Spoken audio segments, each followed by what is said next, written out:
Concerned about the well-being of humankind as a result of the disastrous impact of climate change, our association members from different countries in Africa organized and hosted the Be Organic Vegan to Save the Planet live video conference in the largest city and capital of Togo, the city of Lomé, on May 9th, 2009.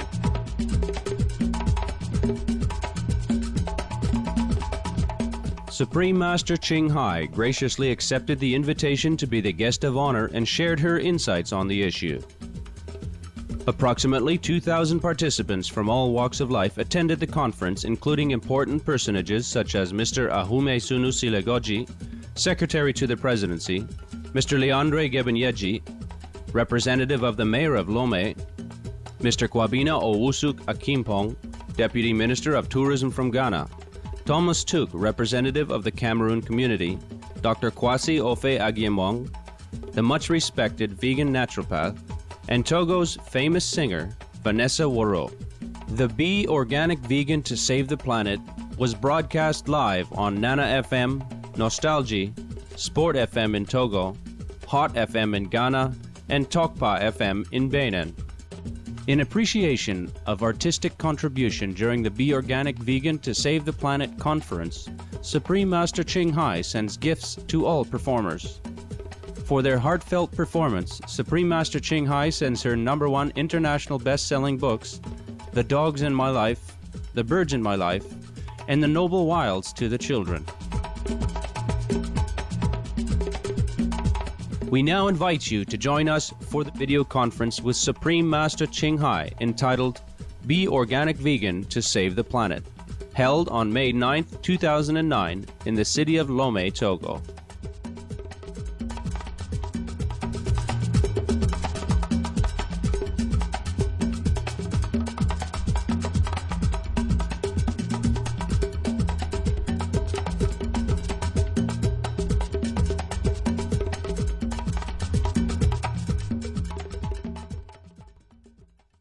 Greetings, everyone, and welcome to our beautiful country of Togo, located in West Africa.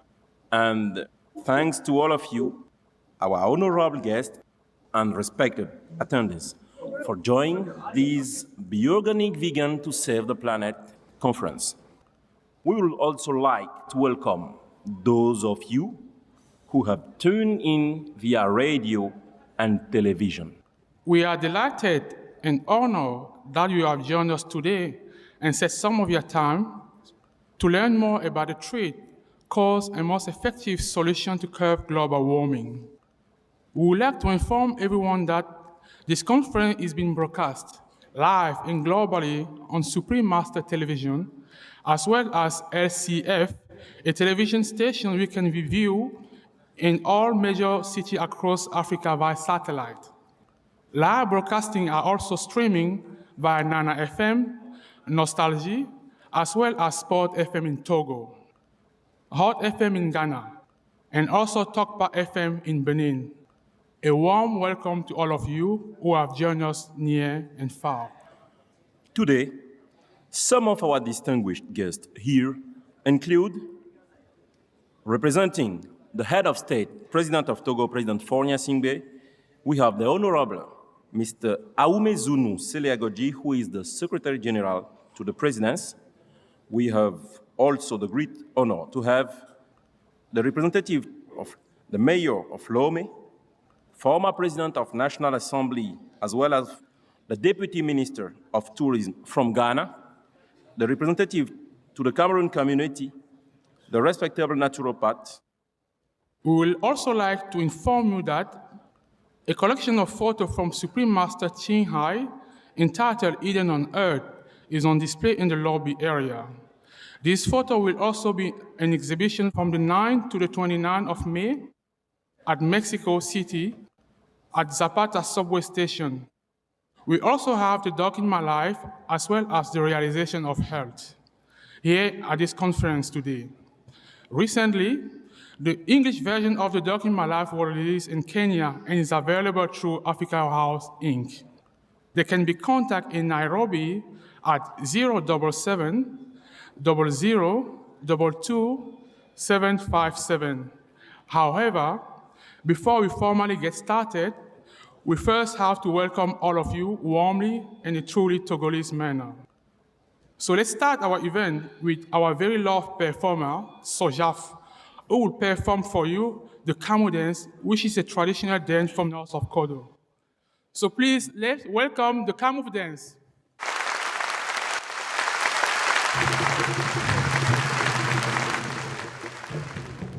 Bana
Up next, we will have Hebieso, who will perform Unité Universelle for us.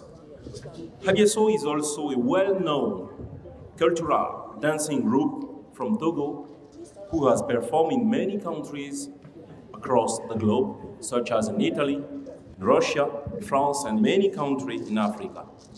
They specially composed the song entitled Unité Universelle for this conference, which means universal unity. May we all unite in love and peace as we enjoy this next performance. Welcome, Hebieso.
That was a very beautiful performance from ABSO with the Unité Universelle.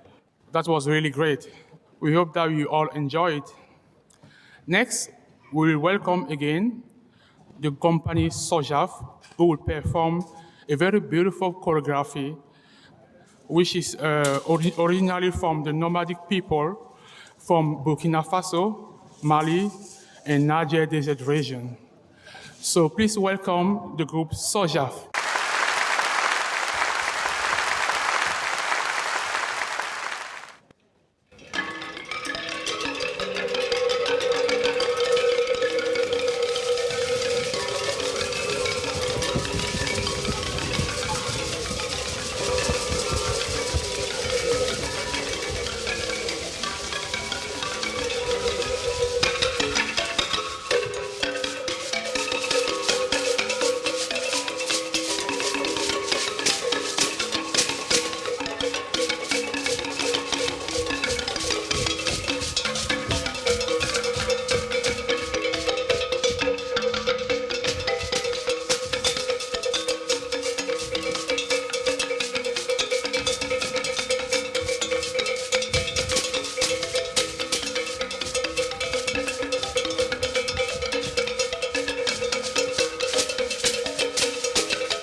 Thank you very much to all our performers.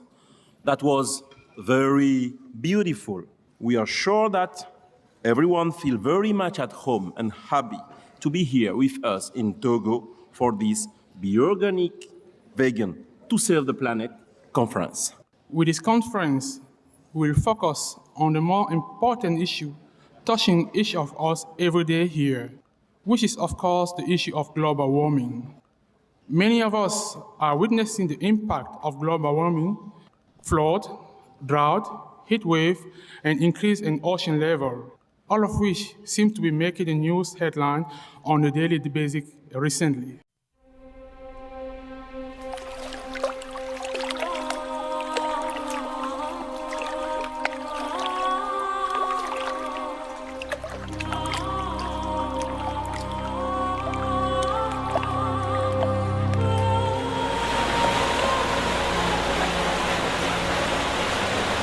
Are we short of water?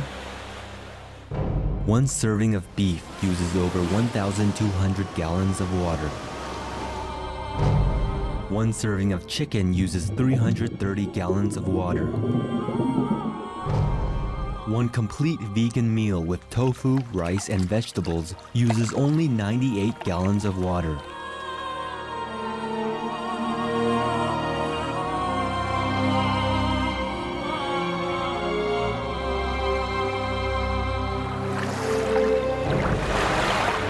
Be veg, go green.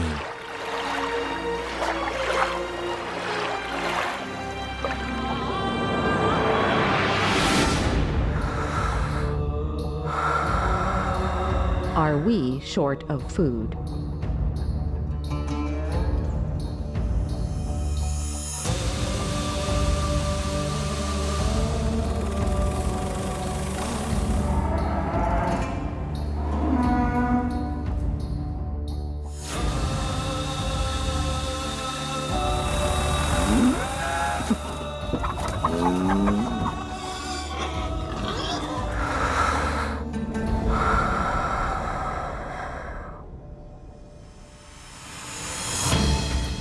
How many people in the world are hungry?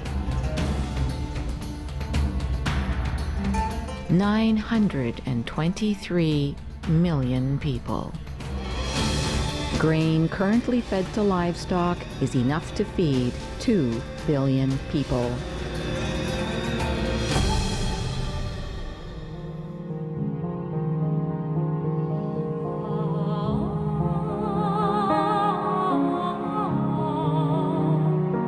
And I said already 80% of it will be cut almost immediately. And we can see the result in a few weeks. Because if we don't keep breeding more animals, then there are less methane. And if we don't eat meat, then there's no transportation necessary for it. And much less fuel needed. And all these people can be trained to do something else. And there will be less hunger because we will use the agricultural products, cereals, to feed humans instead of feeding more bred animals in the future. So we don't have hunger anymore, and there will be no more war because of hunger. So the effect is immense. Keep multiplying it, and then you know what I mean.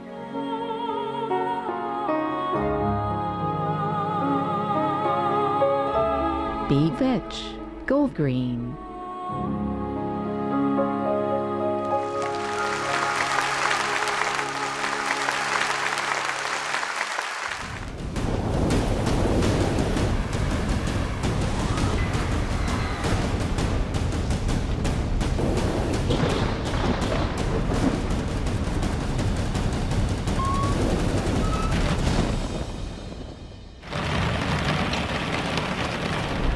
The hour is late. It's time to decide. I'm quite confident that you will make choice wisely.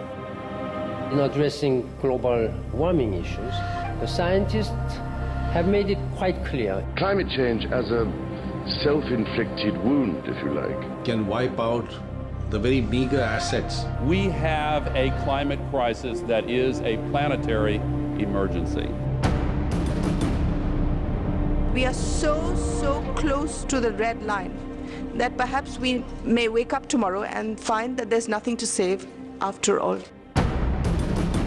We have reached a point where we have a real emergency. The message should be clear. Climate change must take its place along those threats like conflict, poverty. Climate change is responsible for conflicts that can only deepen in the future if we don't act as soon as possible. It's the only thing that I believe has the power to fundamentally end the march of civilization as we know it. You will have a catastrophe added to another catastrophe. Climate change means catastrophically violent weather. Like wildfires and devastation. Rising sea levels. Rising food prices. To the spread of disease. If the future of the world depended on me, what would I do?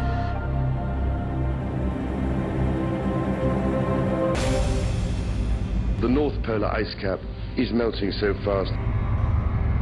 But what seems to me to be important is that some of the effects we are witnessing now are happening twice as fast as scientists were predicting just 5 years ago. A report issued earlier this year by the UN Intergovernmental Panel on Climate Change concluded both that global temperatures are rising, that this is caused largely by human activities. And if you look at the fourth assessment report of the IPCC, we've assessed several stabilization scenarios. In 2010, there could already be as many as 50 million environmentally displaced persons due to climate change, desertification, and deforestation. Experts tell us that the situation underlying the crisis is not a temporary one. And it's getting more and more difficult every day. And there's no guarantee that human civilization can survive.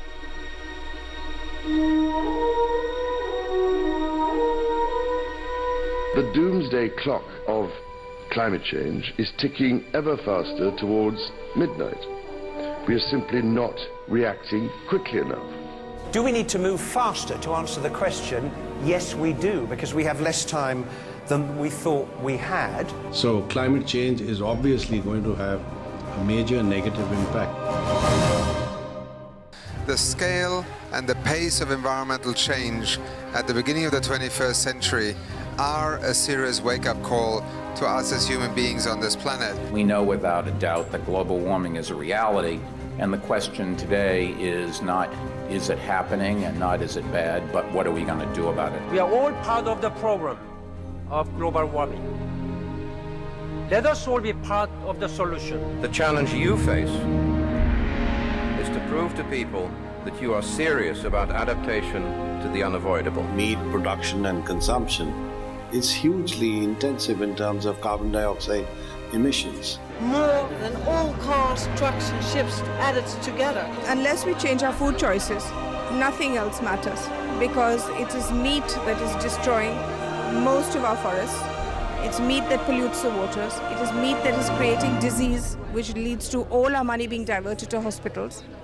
So it's the first choice for anybody who wants to save the earth. The food we eat and how it's grown and the kind of food we eat matters a lot. Everything comes with an environmental price. Beef production in particular. We consume far too much meat in this world. Because there's where the climate problem is, our meat consumption. Something that's harmful even for human health. 我们今天要减少二氧化碳的排放啊，我们素食的方式绝对是非常有效的一个方式。I do eat a lot of vegetarian meals. I think that's something we can all do. It's one of the easiest ways that we can make an immediate and quite substantial impact. There are some wonderful environmental benefits in terms of, taking a couple of steps lower down the food chain. And the choice we face is a really simple one, actually. Just for one day, or more than that, become a vegetarian. Let us approach climate change not simply as a looming future threat, but as a present opportunity to work together. The time for action is now. What can the government do to help? What can you do to help? How can we do this together? And it's about what we do from this point on and this point forward. Individuals can take action. We have to play our part. And as individuals, through the choices we make, the purchases we make. If we once understand this and take the necessary actions, then we actually have a much better situation. And if you eat less meat, you will be healthier and so would the planet. Then there's some kind of realization of individual responsibility to take care of this planet. Our generation has inherited an incredibly beautiful world, and it's really in our hands whether our children inherit the same world. That is our duty, so that our children can have a decent quality of life on this planet. We cannot be anything less than courageous and revolutionary in our approach to tackling climate change. It's a win-win situation if you eat less meat. Living in harmony with the natural world is the only way for the future. 6 billion people, one planet, one chance to get it right. Be veg, go green, and save our planet.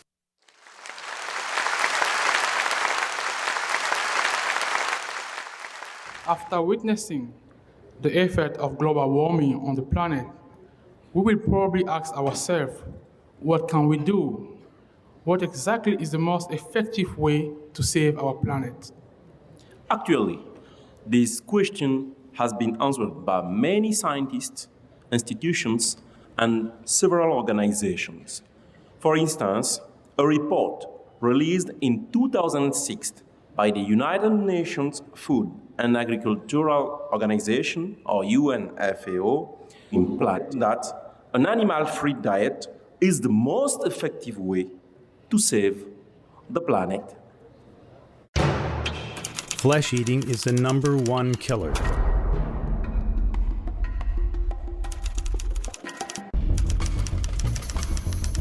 The United Nations Food and Agricultural Organization reports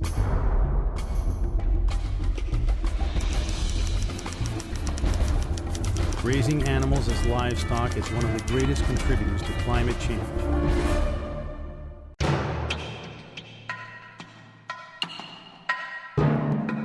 Reducing the impact of animal agriculture should rank as one of the top focuses for environmental policy. 18% of all global warming-causing emissions come from animal agriculture, more than all the cars, trucks, boats, airplanes, and trains in the world. Animal waste produces methane, 23 times more potent than emissions from cars and other transportation. Nitrous oxide gas, 296 times more potent than emissions from cars and other transportation. Ammonia emissions contributes to acid rain and acidification of ecosystems. Almost 2/3 of emissions are from livestock.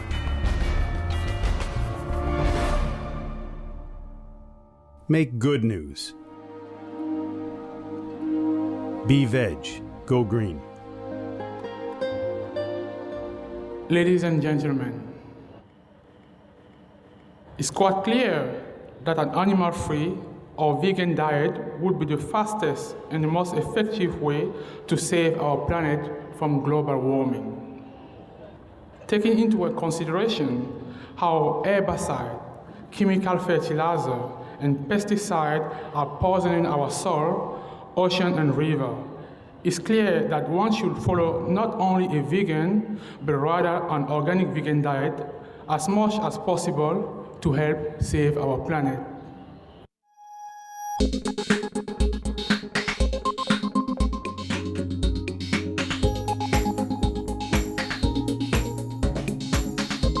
Organic farming, a sustainable solution. Organic soil management minimises fossil fuel use, removes atmospheric CO2 emissions from the air. If organic practices were implemented on the planet's 3.5 billion tillable acres, nearly 40% of current CO2 emissions could be absorbed. Source: Rodale Institute, USA.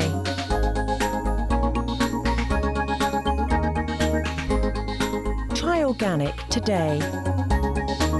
Be veg, go green, save the planet.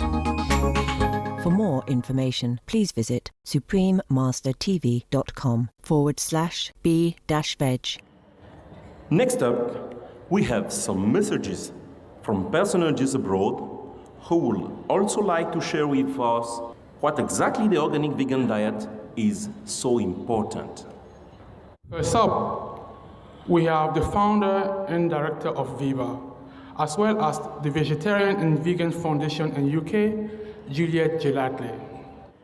Viva knows that environmental destruction and the damage to human health are caused by animal agriculture, and dedicate its time to educate people about the detrimental cause of the meat diet. Hello, my name's Juliet Gellatley, and I'm the founder and director of Viva and the Vegetarian and Vegan Foundation in the UK. Many congratulations on this amazing conference, Be Organic Vegan to Save the Planet. It couldn't be truer. We have to change ourselves and be vegan to save the world. Eating animals is the biggest cause of the loss of biodiversity worldwide. It's a major cause of the loss of species in the oceans. It's a major cause of desertification and, of course, of global warming. We have to change ourselves and take responsibility to save the planet today. Be a vegan. Be organic vegan.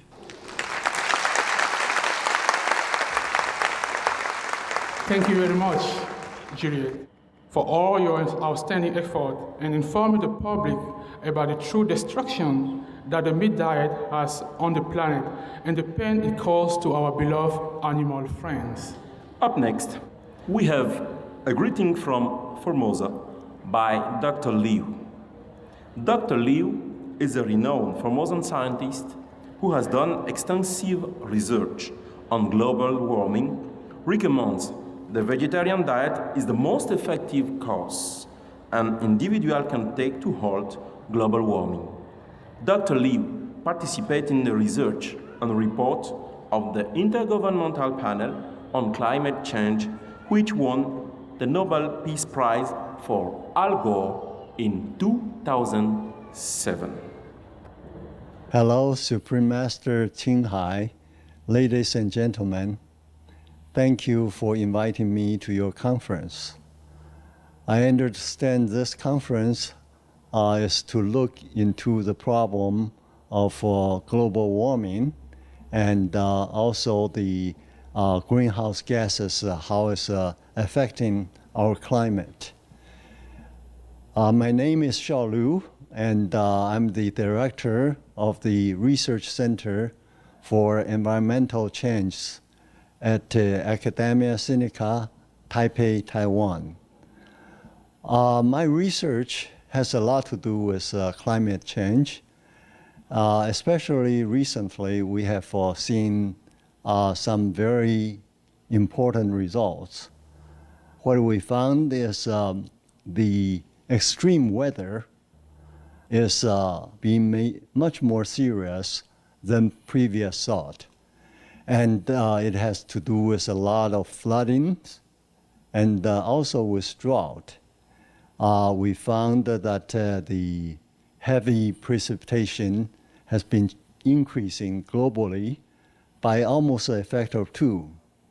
And the risk of drought also is increased significantly. In fact, in Australia and certain places like Africa, where you are, the risk of drought has been increased by something like 30 to 50%. So we are really very concerned about the changes brought by global warming. Therefore, we should all try to reduce our emission of greenhouse gases. And one of the ways, and in fact is a very effective way, is to reduce our intake of meat. As you know, meat production costs a lot of grain and needs a lot of land to feed the animal, especially animals like cattle. So we really should cut down our intake of meat and try to eat, in fact, a more healthy food that's grain and vegetables. That way we can reduce the greenhouse emission of not only methane, but also CO2 emission, and give our next generation, our children and grandchildren, a better world to live. Finally, I would like to wish you a very successful conference.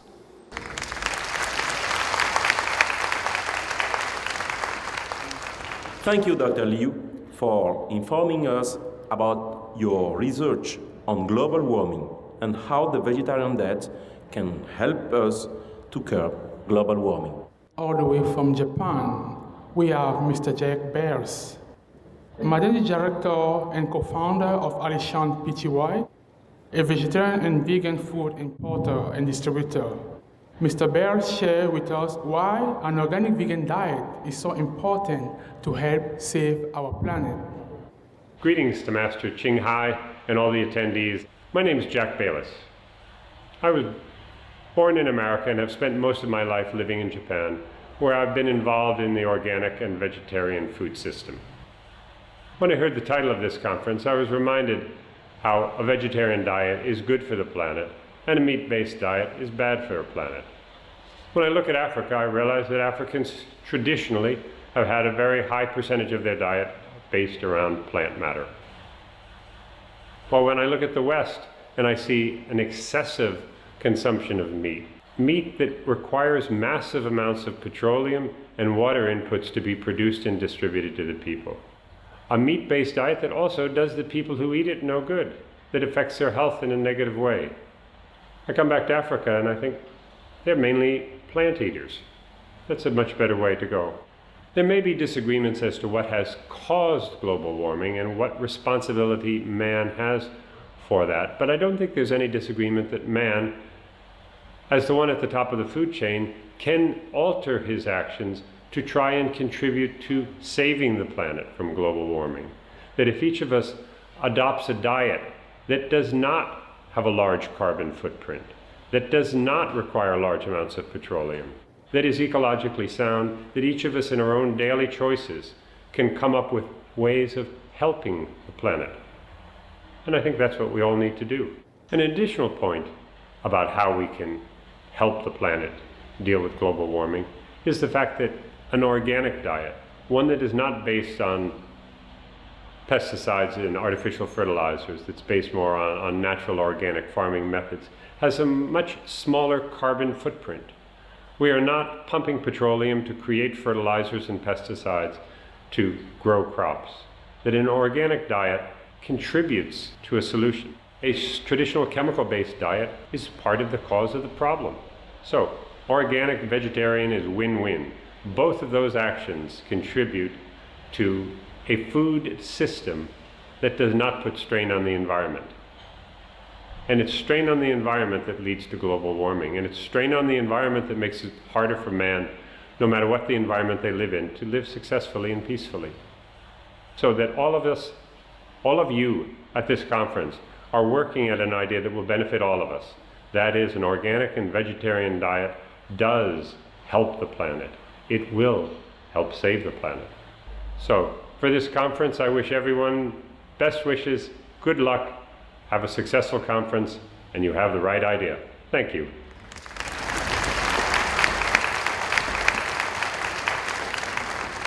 Thank you very much, Mr. Bill, for highlighting the importance of an organic animal-free diet. Next, we will have Mr. Oliver Smith from WWF, who would like to share his message with us. My name is Oliver Smith and I'm the Deputy Director of Programmes at WWF UK.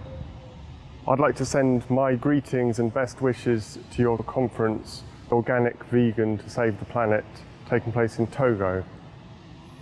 I personally have been a vegan for over 20 years and I grow much of my own food and buy much of it organically, and I've found over those years the benefits of this diet spiritually, for health and for the environment. The supreme challenge of the 21st century is reconciling the needs of the human population with the resources that the planet can provide. Our diet plays a key part in that. At the moment, we still have a situation where we have the scandal of starvation in parts of the world and obesity in others. With the growing threat of overusing resources and runaway greenhouse gas emissions, a diet which reduces meat and dairy consumption is part of a sustainable food future, what we in WWF call a one planet food. Congratulations on shining a spotlight on this important issue.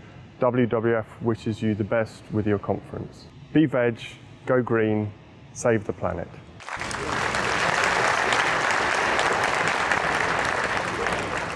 Thank you very much, Mr. Smith, for all your effort, and to all of our friends for sharing the message about the importance of following an organic vegan diet with us.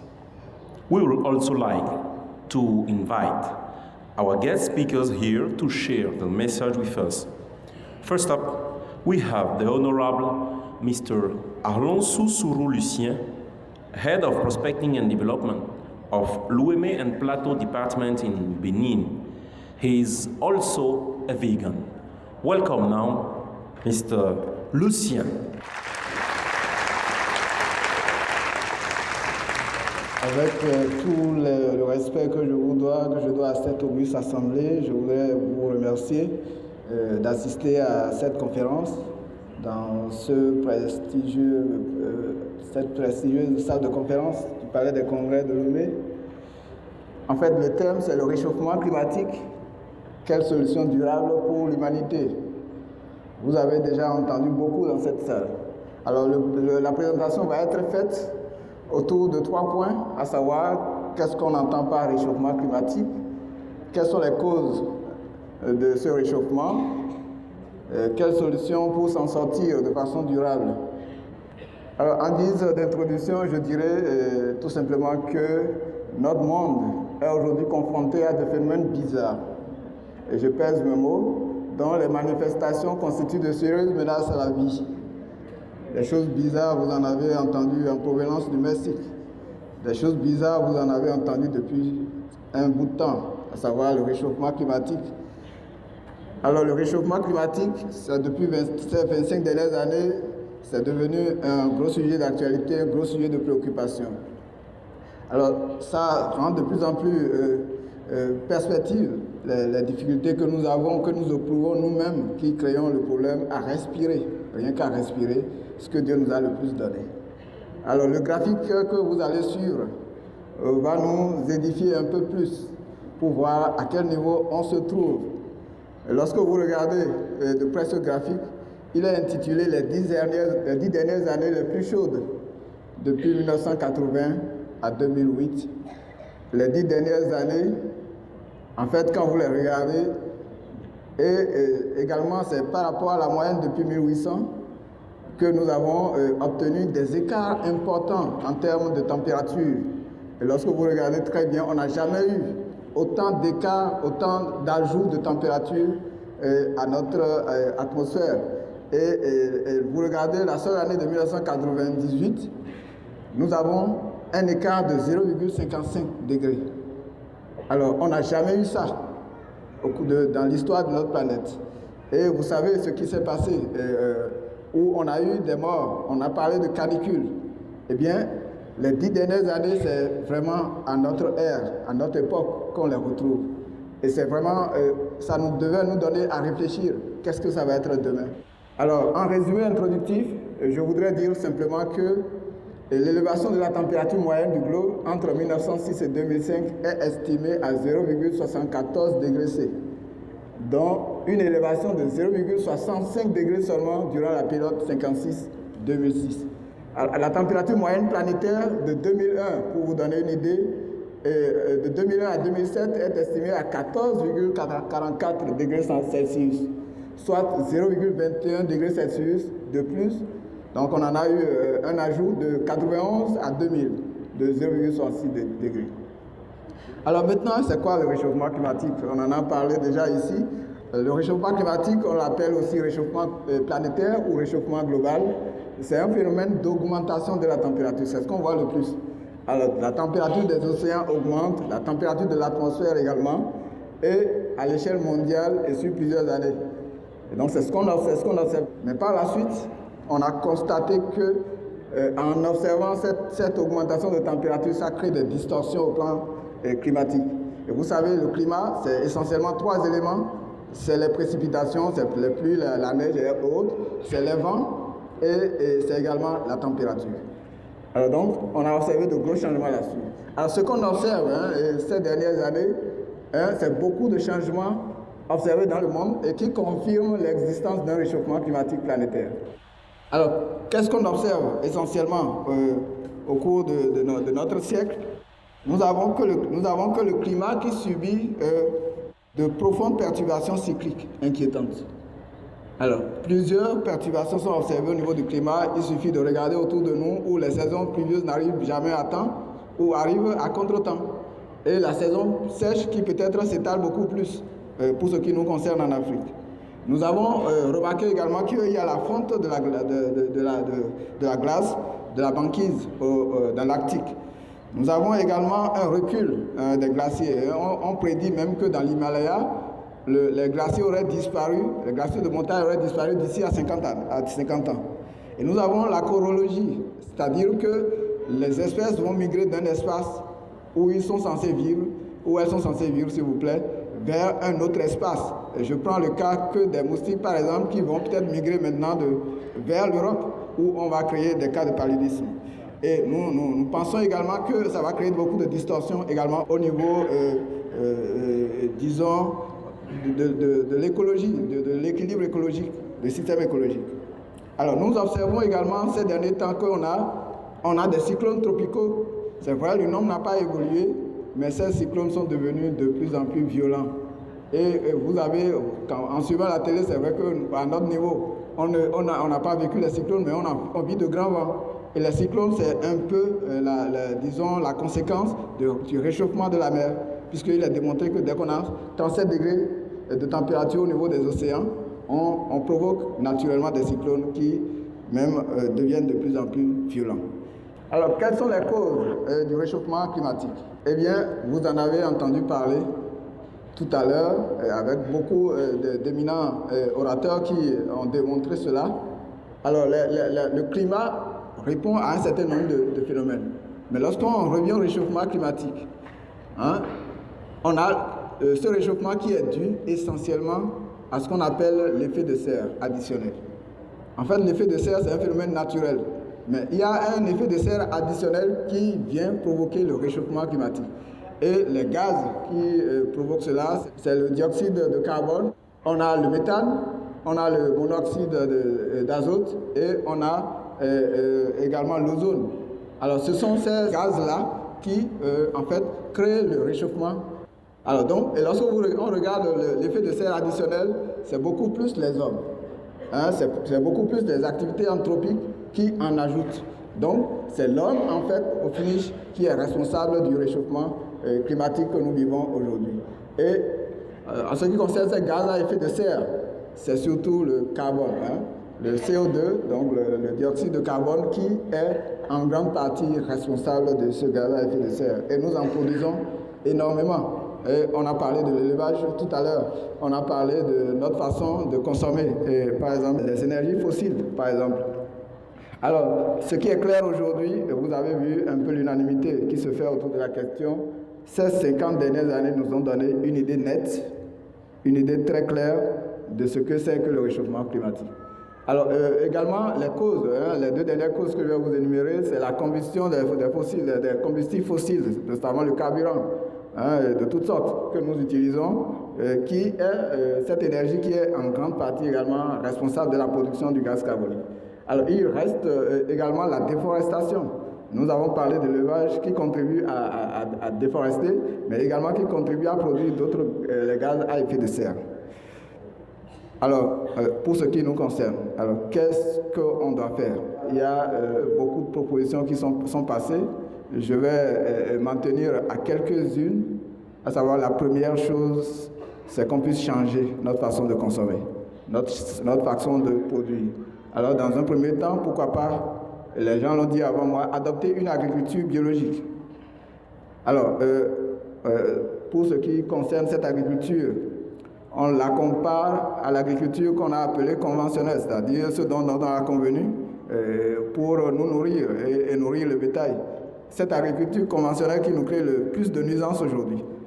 L'agriculture biologique, c'est cette agriculture et elle seule qui peut nous permettre aujourd'hui, si nous l'adoptons, de nous en sortir le mieux. Alors, également, dans ce ordre d'idées, déjà, il y a des gouvernements, je prends l'exemple du gouvernement allemand, qui a choisi comme méthode de lutte contre le réchauffement climatique l'adoption de l'agriculture biologique. Pourquoi pas chez nous? Nous avons déjà des exemples de coton biologique chez nous dont la qualité est supérieure, la qualité est nettement meilleure. Alors, également, au titre, disons, des alternatives, des solutions qu'on peut apporter au réchauffement climatique, il y a que nous devons réfléchir à une autre forme d'énergie que le carburant que nous consommons et qui, dans nos villes, surtout en Afrique, avec la combinaison d'un certain nombre de facteurs, pollue et dégrade dangereusement la couche d'ozone. Mais il y a également, et presque tous les chefs d'État se sont entendus dessus, les accords, le protocole de Kyoto. Alors, ce protocole recommande que l'on revienne au moins, si on ne peut pas reculer plus, qu'on revienne au niveau de réchauffement de 1990, c'est-à-dire au niveau de production des gaz à effet de serre de 1990. Alors, il ne s'agit pas que de résolution, mais il s'agit de passer aux actes. Alors, en guise de conclusion, je dirais que l'homme, depuis la révolution industrielle que nous avons tous, dont on nous a beaucoup parlé et qui nous permet d'aller à grande échelle et d'accumuler les profits également à grande échelle, depuis ce moment, l'homme a commencé par nuire dangereusement à son environnement, à son cadre de vie. Alors, et ça, c'est toujours sans grands égards pour, disons, cette planète dont nous dépendons, dont notre vie dépend. Alors, l'avènement de l'ère de la consommation, l'ère qu'on appelle l'ère de la consommation, avec la globalisation de l'économie, et tout ça, ça a compliqué beaucoup plus les choses. Et c'est ça qui explique que les 10 dernières années les plus chaudes, qu'on les ait à notre temps. Et ça se comprend. C'est la course effrénée à l'accumulation. Et l'accumulation jusqu'à s'essouffler, jusqu'à crépasser. Alors, donc, au finish, notre ère est plus difficile et l'homme est responsable de cela. Et quelqu'un a dit tout à l'heure, j'aime vraiment cette conclusion, c'est l'homme. Nous sommes chacun une partie du problème. Alors, nous devons être chacun également une partie de la solution. Il revient à chacun de nous, donc, de chercher la solution. Alors, si nous ne le faisons pas, nous courons naturellement à un suicide collectif. Et moi, au moins s'il reste une voie, je sais que c'est votre voie pour ne pas accepter d'aller périr de façon collective. Je crois qu'il va de l'intérêt des générations à venir, il va de l'intérêt de nous tous. Je vous remercie.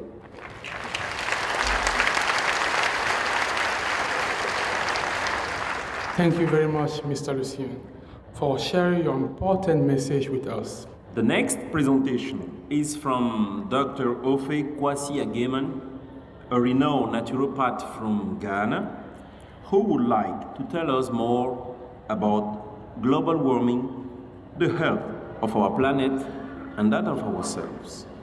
Welcome now, Dr. Ofe Ageman.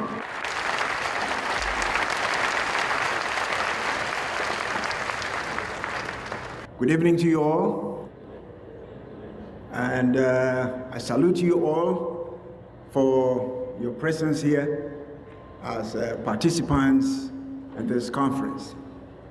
I would also want to thank the Supreme Master Qinghai for opting to share with us in our part of the world their vision for the sustenance of our world. Essentially, they are propagating the truth. And the truth sometimes is very uncomfortable to vested interests.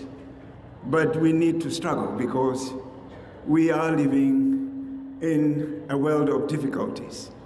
If you take vegetarianism in the full context of human history, we started eating animal products only when we discovered fire, until we started finding the means through which we created fire. We were eating raw meat like the wild animals were, and we had serious problems, serious difficulties. So 300,000 years ago, when we discovered fire, we started eating animal products. And since then, we have had serious difficulties. 10,000 years ago, we started agriculture. We started living in settlements around Egypt, in the Mediterranean, and so on.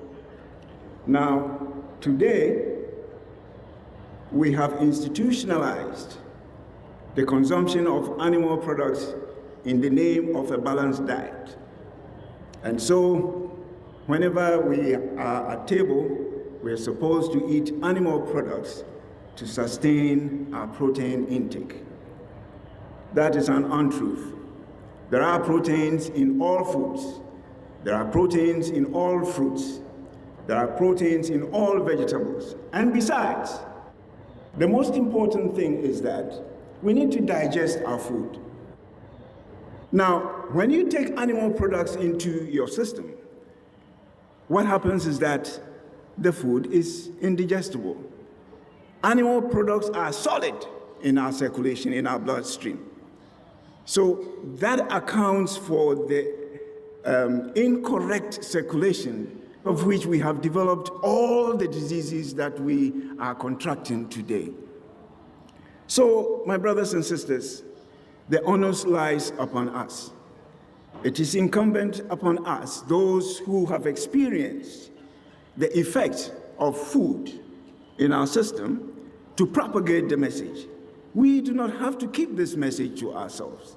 We need to come to terms with the fact that it is incumbent upon us, those who have the knowledge, to begin to disseminate this information. Now, if we are unable to do that, that means we are part of the problem, and we do not want to become a solution to the problem. It is important also to mention that the environment, the so-called environment, is our extended body. The trees are there. They are our breath. Without the trees, we cannot have oxygen. The rivers out there, they are our circulation. So for as long as we degrade the environment, we are destroying ourselves. We are also destroying our planet. So I believe that the truth must continue to be propagated, and that is our responsibility. I hope that after we have left this forum, every one of us will decide that from now on, if I want to give food to my children to go to school, let me think of how that food is going to be beneficial to them. Not think of how, we can just give any food at all to our children to fill ourselves. Most of the foods we are eating today are just fillers. As long as we continue to put poisons into ourselves, we will continue to suffer. So we need to take responsibility for our own health. We need to take responsibility for our own environment. And we have to stand for the truth. I'll leave you with a little message: standing for the truth always. We are standing for the truth always. Join the vegans of the planet and follow Madame Qinghai, the caring woman of hope for the planet. Thank you very much.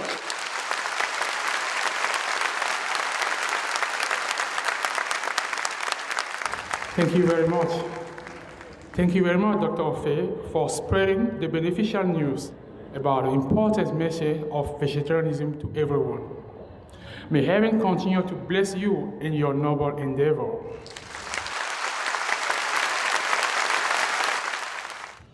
Finally, we also have the pleasure to introduce the representative of the city mayor of Lomé.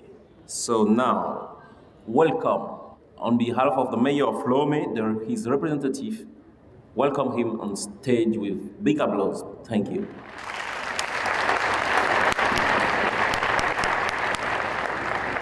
Thank you very much for being here with us. Bonjour, messieurs, dames. J'ai le plaisir de vous dire que le maire de la ville de Lomé m'a fait l'insigne honneur de le représenter à cette conférence pour délivrer son message. Il aurait souhaité être là, des vôtres, mais il est empêché de moment. C'est pour cette raison qu'il m'a fait l'insigne honneur de le représenter. Alors je m'en vais vous donner son message.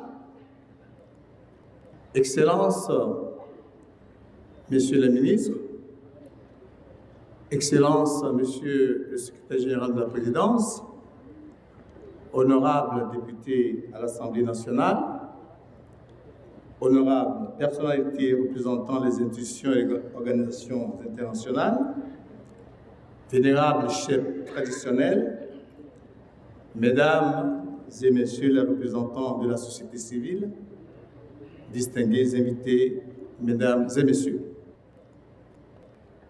À l'occasion de la visioconférence panafricaine sur le végétalisme et la lutte contre le réchauffement mondial de notre planète, la Terre, dont le thème principal est « Soyez végétaliens, consommez bio, sauvez la planète », permettez-moi de vous souhaiter la cordiale bienvenue dans ce somptueux cadre du Palais des Congrès de Lomé.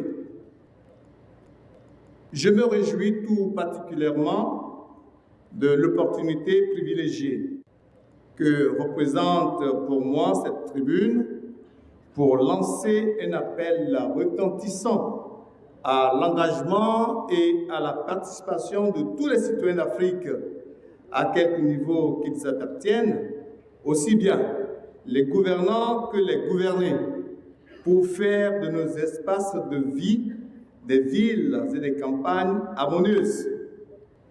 Le terme « harmonie » signifie un accord entre les différentes parties d'un tout. Ainsi donc, faire de nos villes et de nos campagnes des cadres de vie harmonieuses, c'est sans doute créer aux populations urbaines et rurales les conditions d'une vie qui procure à chacun une entière satisfaction et un épanouissement total, sans pour autant porter préjudice à l'équilibre naturel global de notre planète et aux générations futures. Cependant, de nos jours, beaucoup de villes du monde et d'Afrique en particulier sont menacées par la montée du niveau des océans à cause du réchauffement climatique. Ainsi, selon les experts réunis en conférence à Accra dans le courant du mois d'août 2008, l'élévation du niveau des océans provoquée par le changement climatique va redessiner les villes. En effet, une hausse du niveau de la mer de 2 cm par an suffirait à dévaster de vastes bandes de terre dans les zones côtières fragiles d'Afrique de l'Ouest, surtout dans les deltas densément peuplés. En outre, selon de récentes études, les glaciers du Groenland pourraient fondre beaucoup plus rapidement que prévu sous l'effet du changement climatique, accélérant ainsi la montée du niveau des océans. Parmi les villes les plus menacées figuraient Banjul, la capitale de la Gambie, Lagos, la capitale économique du Nigeria, où habitent près de 15 millions de personnes particulièrement vulnérables. Et deux autres grandes villes portuaires que sont le Cap en Afrique du Sud et la ville d'Alexandrie en Égypte. Au Ghana, 1000 km² de terres arables ont, semble-t-il, déjà été perdus dans le delta de la Volta du fait de la montée de l'océan, a rappelé M. Ivo de Boer, secrétaire exécutif de la Convention des Nations Unies sur les changements climatiques lors de l'ouverture de la conférence de l'ONU sur le climat à Accra. Le phénomène est amplifié par les tempêtes tropicales de plus en plus violentes. L'autre menace sérieuse, est-il noté, est la progression des eaux marines salées dans l'intérieur des terres agricoles fertiles. Exclut la possibilité de construire des digues, une option jugée inefficace et trop coûteuse. Il est aussi envisagé de se déplacer vers les terres plus élevées, option là aussi jugée difficile à cause de ses implications économiques, sociales et culturelles. Mesdames et messieurs, honorables invités, quelle solution peut-on alors préconiser dans ces conditions alarmantes? Il semble qu'il faille plutôt s'attaquer à la racine du problème que réfléchir à la façon d'endiguer ses conséquences.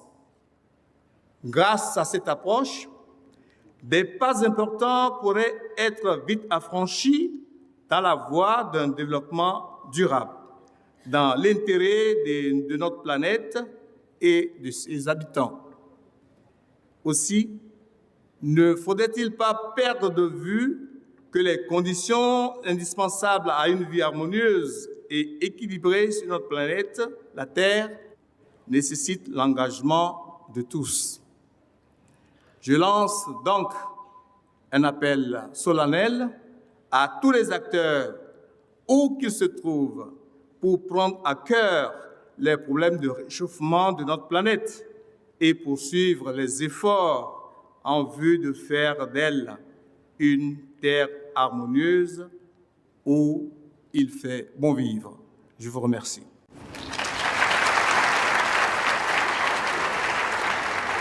Thank you very much.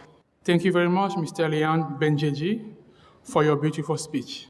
As we all know, the global warming is a more important issue today that treat our life, that treat the life of our children, our family. We have to stop the global warming as soon as possible. We have to stop the global warming now by following the compassionate, organic, vegan diet. As we all know, from the newspaper to different TV channels, we all speak about the global warming. But most of us are not aware about how difficult the situation we are in right now. The increase of the temperature is provoking the melt of the ice and the Arctic pole. So because of that, we have to try to change our habit. We have to try to find a better way to live together. We have to live in harmony. So the global warming is a very important issue in our life right now. So we have to be vegetarian because as the ice are melting, there is a lot of gas trapped under the Arctic seas. So if that gas is released, we will be all in trouble. Most of the scientists from the United Nations, like the Dr. Jay Zwale, has predicted that the ice might be all gone by the end of 2012. So if nothing is done before that date, we might reach the point of no return. Ladies and gentlemen, Supreme Master Ching Hai is also joining us today via live video conference as our guest of honor.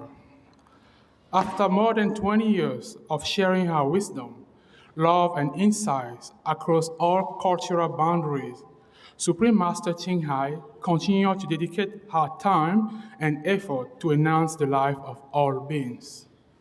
We are very thankful that she has accepted our invitation to join us tonight via video conference. Ladies and gentlemen, with a warm of applause, please welcome the Supreme Master Ching Hai.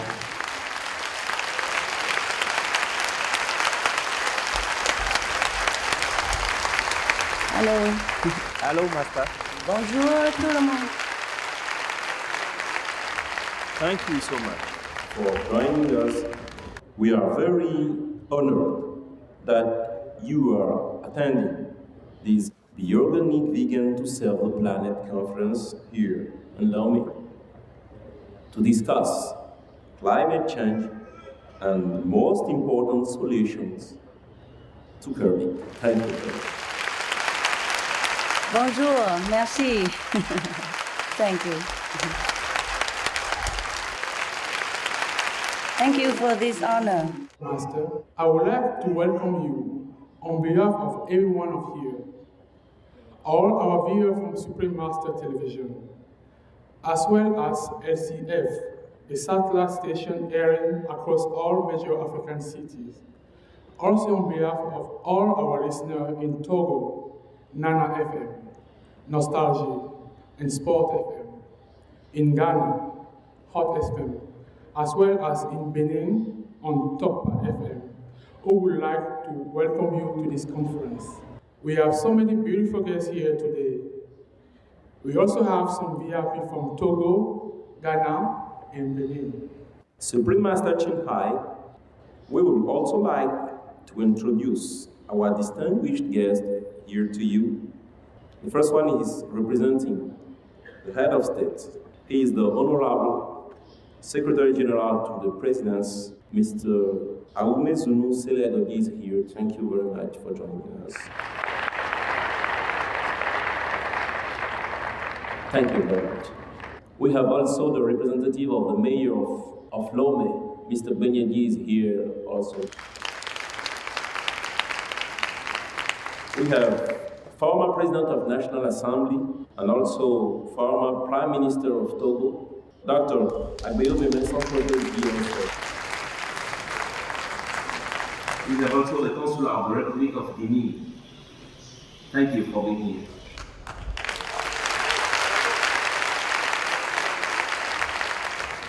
We have the Deputy Minister of Tourism from Ghana. Thank you for being here also.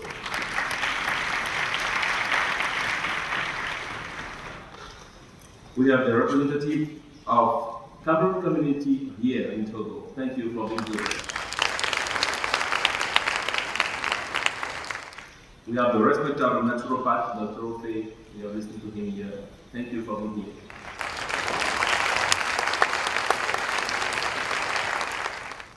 All those distinguished guests are here today for our conference, The Organic Vegan to Save the Planet. As we all know, the global warming has big impact in the beautiful country of Togo and also the neighbor country.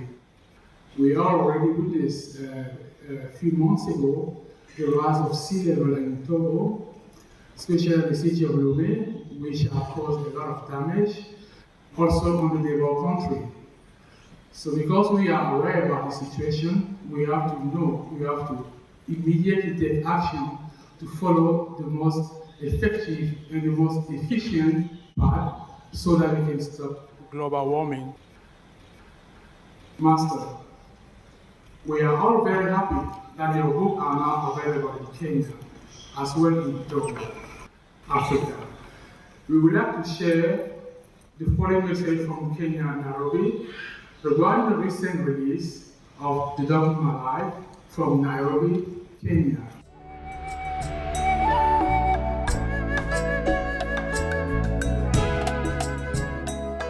Written by Supreme Master Ching Hai and available through Amazon, the world's biggest online bookstore, The Dogs in My Life was officially released recently in Nairobi, Kenya on the 22nd of April 2009.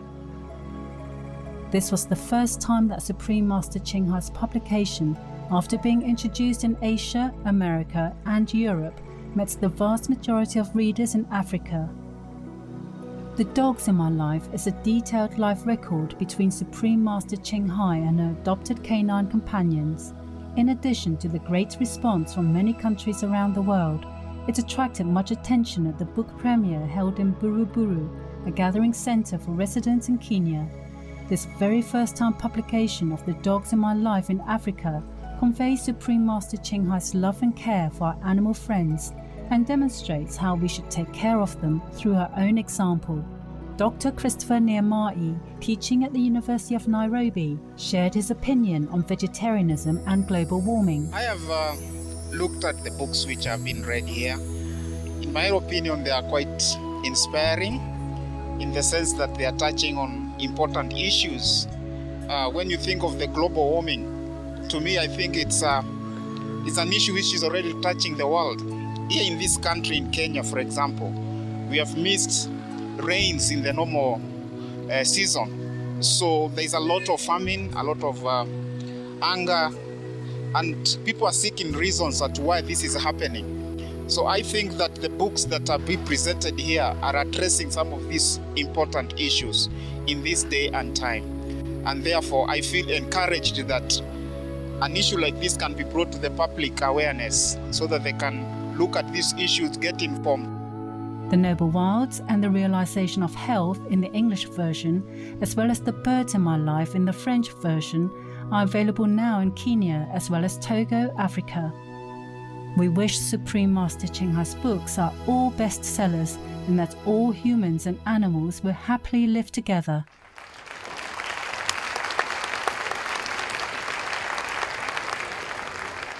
Supreme Master Ching Hai, it's very exciting that your book are now available here in Togo and also in Kenya. We are sure it has inspired many readers to value the sentiment nature of all our animal friends. The Bird in My Life, which is recently released in Kenya, is such a beautiful book that I would like to invite everyone to browse this book. As we mentioned earlier, global warming is a very scary situation for our planet. The 2006 report from the United Nations mentioned that most of the pollution, the biggest pollution, is coming from the livestock, the animal farming. And this pollution is really threatening our life. And actually, the livestock produce a lot of methane gas. As we all know, the methane gas is very dangerous. As the methane gas goes into our atmosphere, it creates a bigger shield that keeps all the heat that was supposed to be bounced back in the space. So as we accumulate more and more heat in our system, the temperature of our planet keeps rising and rising. That's why we have to stop immediately this heat increase. So the immediate solution to stop the global warming is to switch to the organic vegan diet. Why? Because by stopping consuming animal products, we will naturally stop the production of methane gas generated by livestock. And in that way, our nature will get better, so we have more time to be able to save our planet. So it is very important that every one of you tonight knows the situation we are currently in. According to the research from the NASA scientist, Dr. James Hansen, the temperature of the planet keeps rising. So if we don't react immediately, as soon as possible, we might face the worst. A few months ago, there was in Copenhagen, Denmark, what was called the End of the World Conference that was hosted by Dr. Catherine Richardson, who confirmed the report by the United Nations about global warming. And she said, we might expect the worst. the temperature might increase between 5 and 6 degrees. So we all have to avoid this type of situation. By following the compassionate vegan diet, we will all have the chance to save our planet. We will all have the chance to give an opportunity to our children, an opportunity to our planet, so that we can live peacefully and in harmony. Ladies and gentlemen, it's very important that all of you can share this important message that you all came here today to get to your relative, friend, family, because most of us, we don't know what's happening, especially in Africa. Most of the time, we think that the global warming is a situation created by the more developed country, but we all get affected by the global warming because it's like we are sitting in a very big plane and maybe sitting at the back, while some people are sitting on the first class seat. But we must remember one thing. If the plane goes down, everyone goes down with the plane. So we have to save our plane. We have to make sure that our environment is clean. We have to make sure that our plane can land peacefully. That's why it doesn't matter where you are. It doesn't matter if you are African, European, American. We have all to put our hands together to stop global warming, which is threatening our life. And the best way is to change our habit to become vegetarian, helping us making effort to save our planet.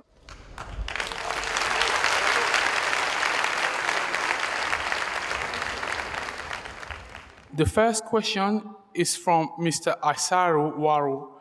He is the president of the Vegetarian Club for the students of Lomé University. Welcome, Mr. Waru. Master, I will ask the first question on behalf of Mr. Asia Waru. The breeding of livestock, such as cows, calves, pigs, and poultry, constitute the first source of deforestation, water pollution, and greenhouse gas emissions. How does fish breeding or fish farming cause global warming to increase? Is it less devastating? It's similar. But I'm happy that you, Mr. Asia, and the club is taking on the leadership of the University Vegetarian Club. I'm happy to know such club exists in a university. So thank you first to Mr. Asia. Please convey my congratulations and heartfelt appreciation. Thank you, Master. I'm happy to see young people, especially involved in endeavors like this, which contributes to human health and also the planet. To respond to this question about fishing, in fact, fishing contributes to global warming primarily by disturbing the complex ecosystems of the world's oceans. Balanced marine ecosystems are extremely important, as more than 2/3 of the planet is covered by oceans. They provide half of the world's oxygen and play a major part in regulating the global climate. So life on Earth truly depends very much on the ocean for survival. In addition, oceans also absorb atmospheric CO2, carbon dioxide, which directly helps to cool our planet. These are just a few among the great things that the oceans do. To disturb the balance of the seas, thus ultimately places our own lives in danger. So we could say that it is in our interest to care for the oceans if we want to survive, and all the life that they contain, including fish. Fish farms are like on-land factory farms. They have similar problems environmentally, with impact that includes polluting the bodies of waters, The farmed fish are contained in big netted areas of the ocean shore with uneaten food, fish waste, antibiotics, or other drugs and chemicals that pass into the surrounding waters, where they harm our ecosystems and polluted our drinking source, depleting wild fish stocks. Also, fish like salmon that are eaten by humans are usually fed huge amounts of other fishes like anchovies. Studies have found that for every kilo of salmon that is sold in a supermarket, 4 kilos of wild fish have to be caught to feed the salmon. This practice also endangers sea animals, like sea lions and birds that are thought to be a threat, are often harassed with firecrackers or loud underwater speakers, causing pain, disorientation, and hearing loss. To marine mammals and others are often even shot dead. These are just a few of the problems associated with fish farming, which have become bigger as the fishing has increased. So the issues arising from related industries like the production of food for salmon have also been on the rise. In Peru, for example, fish food is made from anchovies, which causes illness for the adults who are closely involved in its production, as well as asthma and skin disease in young children from the toxic smoke that pours out onto the streets from the factories, along with pollution to the nearby ocean waters, of course.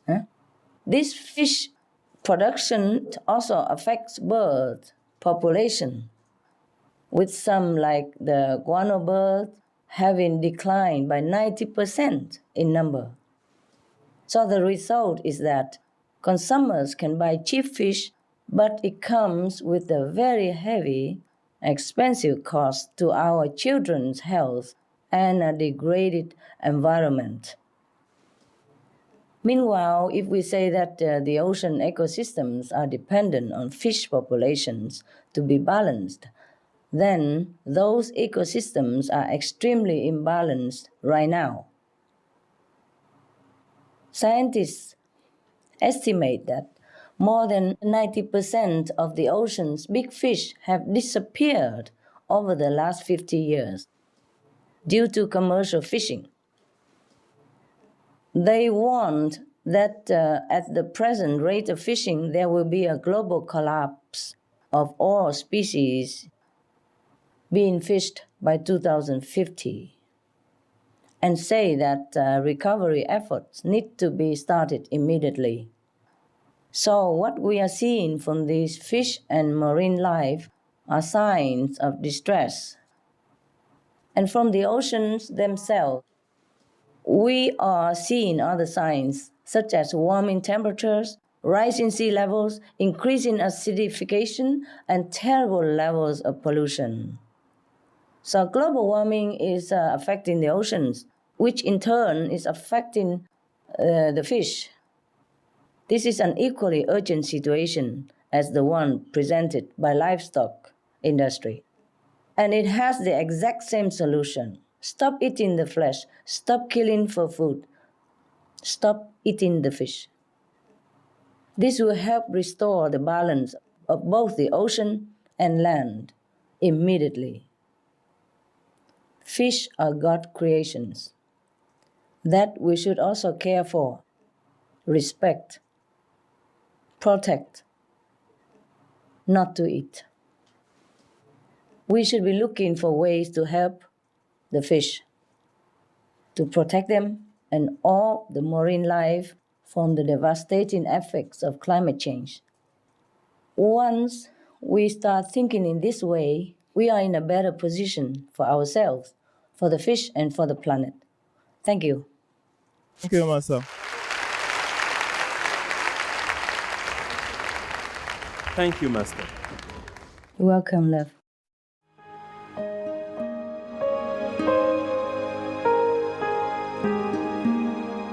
Vegetarianism in religion. The Baha'i Faith. Regarding the eating of animal flesh and abstinence therefrom, know thou of a certainty that, in the beginning of creation, God determined the food of every living being, and to eat contrary to that determination is not approved.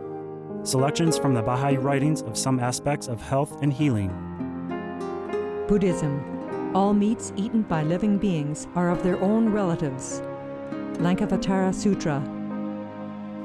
Also, after the birth of the baby, care must be exercised not to kill any animal in order to feed the mother with meaty delicacies, and not to assemble many relatives to drink liquor or to eat meat, because at the difficult time of birth, there are innumerable evil demons, monsters, and goblins who want to consume the smelly blood.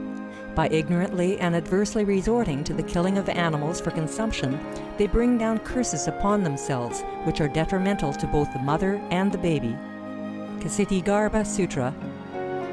Be careful during the days immediately after someone's death, not killing or destroying, or creating evil karma by worshipping or offering sacrifice to demons and deities, because such killing and slaughtering committed, or such worship performed, or such sacrifice offered, would not have even an iota of force to benefit the dead, but would entwine even more sinful karma into previous karma, making it even deeper and more serious. Thus, delay his rebirth to a good state. Karma means retribution. Ksitigarbha Sutra. Gaudai.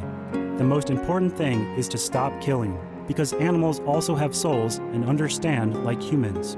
If we kill and eat them, then we owe them a blood debt. Teachings of the Saints. Christianity.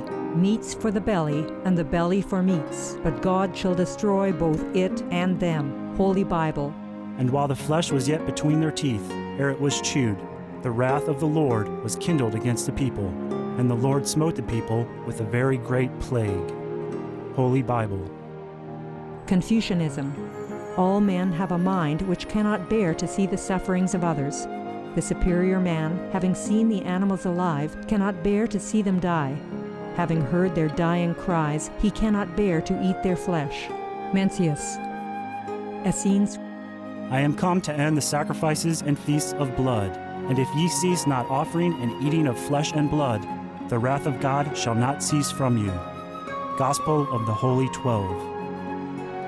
Hinduism. Since you cannot bring killed animals back to life, you are responsible for killing them. Therefore, you are going to hell. There is no way for your deliverance. Adalila. He who desires to augment his own flesh by eating the flesh of other creatures lives in misery in whatever species he may take his birth. Mahabharata anew. Islam.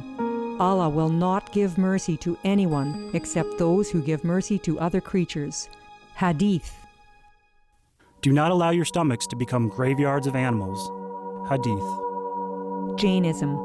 A true monk should not accept such food and drink as has been specially prepared for him involving the slaughter of living beings. Sutrakatanga. Judaism. And whatsoever man there be of the house of Israel, or of the strangers that sojourn among you, that eateth any manner of blood, I will even set my face against that soul that eateth blood, and will cut him off from among his people. Holy Bible. Blood meaning flesh. Sikhism. Those mortals who consume marijuana, flesh, and wine, no matter what pilgrimages, fasts, and rituals they follow, they will all go to hell. Guru Granth Sahib. Taoism. Do not go into the mountain to catch birds and nets, nor to the water to poison fishes and minnows. Do not butcher the ox that plows your field. Tract of the Quiet Way. Tibetan Buddhism. The offering to the deities of meat obtained by killing animate beings is like offering a mother the flesh of her own child, and this is a grievous failure, the supreme path of discipleship. Zoroastrianism. Those plants I, Ahura Mazda, or God, rain down upon the earth to bring food to the faithful and fodder to the beneficent cow. Avesta. Everybody knows that vegetarian diet is good for health and to save the planet. They will be awakening their own great, compassionate, loving self-nature, and then their level of consciousness will rise up automatically, and they will understand more than they ever did, and they'll be closer to heaven than what they are right now.